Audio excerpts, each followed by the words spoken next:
on pousse dans cette vidéo-ci le concept des échelles, puis on va différencier la commande échelle, qui sert à agrandir des objets, et l'échelle, même si c'est le même nom, des fenêtres vers l'espace objet, la réduction qu'on donne aux objets de l'espace objet.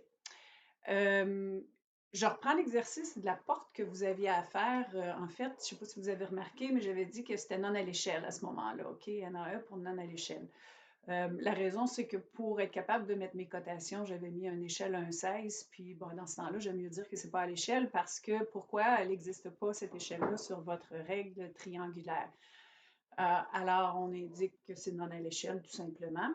Et, mais pour les besoins de la cause, ici, je l'ai mis à l'échelle 1,10. OK? Donc, si on regarde la distance ici de 764, bien, pour que 764 rentre ici, alors que j'ai seulement, quand je fais un DIST du bord ici, disons jusqu'ici, le cartouche, mettons, bien, j'ai seulement 197 mm dans mon espace papier. Hein, voyez-vous, j'ai seulement 197 mm. Or, il faudrait que j'en aie au moins 764. Donc, on peut, puis, et même plus, parce que si on prend les dimensions du coin au coin, mettre ici, du coin ici au coin là, on a plutôt comme 1000, alors que ici, si je refais ici mon DIST, il faut que ça rentre sur à peu près 200. Donc, c'est clair qu'il va falloir que je réduise au moins de 10 fois pour que ça rentre sur la feuille de papier. C'est ça qui est l'échelle ici. On réduit de 10 fois.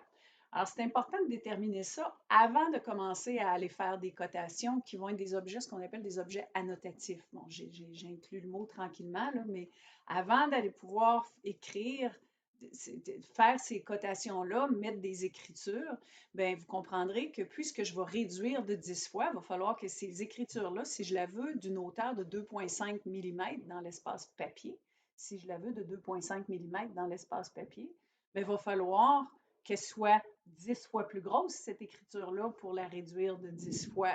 Pour que quand je la réduis de 10 fois, bien, qu'elle ait réellement 2,5 mm. Donc, pour faire ça, on va utiliser ce qu'on appelle des objets, c'est un objet annotatif. Je vais revenir à ce concept-là, mais l'idée, c'est de savoir que l'échelle dont on parle ici, ben, c'est de réduire les objets, la grandeur des objets pour que ça rentre sur une feuille de papier.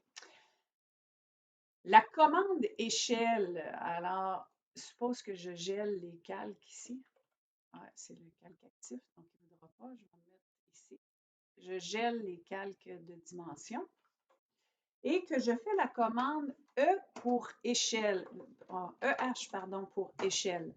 C'est étiré. H pour échelle. Je sélectionne tous les objets. C'est fait.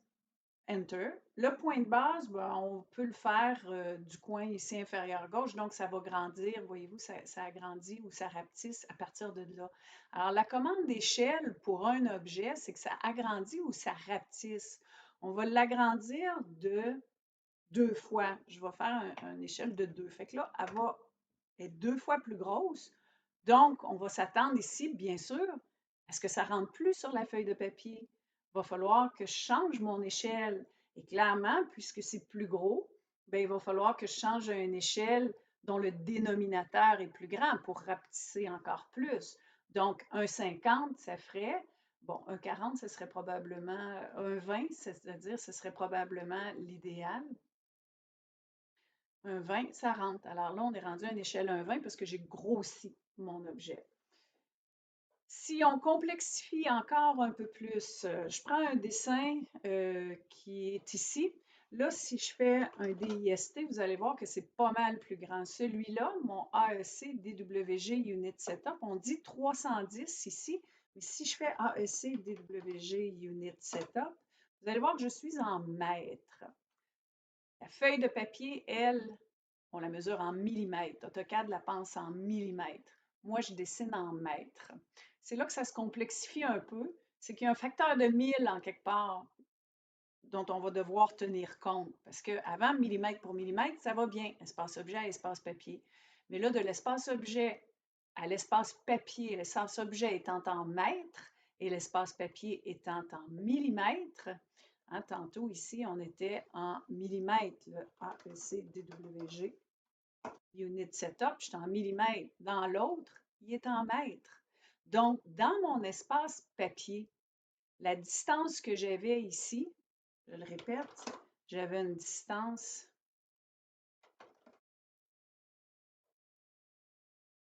de 304. Mais dans mon espace papier, ça va aussi être 304 que je vais avoir besoin, hein, 240 en fait, ici. Mais je serais capable, là, je l'ai mesuré plus loin, là, mais mon espace papier, là, ce que j'ai comme espace, là, disons que j'ai à peu près 400 mm de sa longueur ici, ou un peu plus même. Donc, l'échelle que j'ai utilisée pour ce dessin-là, c'est une échelle 1-1. C'est ce que vous voyez ici. Si je viens dans, je vais la débarrer pour pouvoir aller jouer dedans.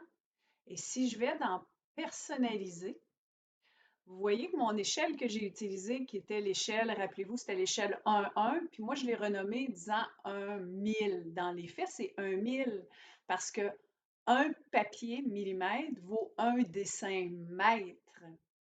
C'est-à-dire que j'ai un facteur de 1000 ici d'associé. Fait que dans les faits, c'est une échelle 1-1, mais je dis comme si c'était une échelle 1-1, mais 1 millimètre pour 1 mètre objet, un papier millimètre pour un dessin mètre, comme ça le dit si bien ici. Donc, dans les faits, l'échelle, par contre, que j'indique ici dans mon cartouche, c'est réellement une échelle 1000. Là. Sur la règle triangulaire, ça va être l'échelle 1000. Ce dessin-là, c'est comme s'il était réduit de 10 fois. Mais à cause du facteur de différence qu'il y a entre mon papier, mon espace papier qui est en millimètres et mon espace objet qui est en mètres, mais j'ai déjà un facteur de 1000. Donc, pour une échelle de 1000, je vais sélectionner l'échelle 1, 1.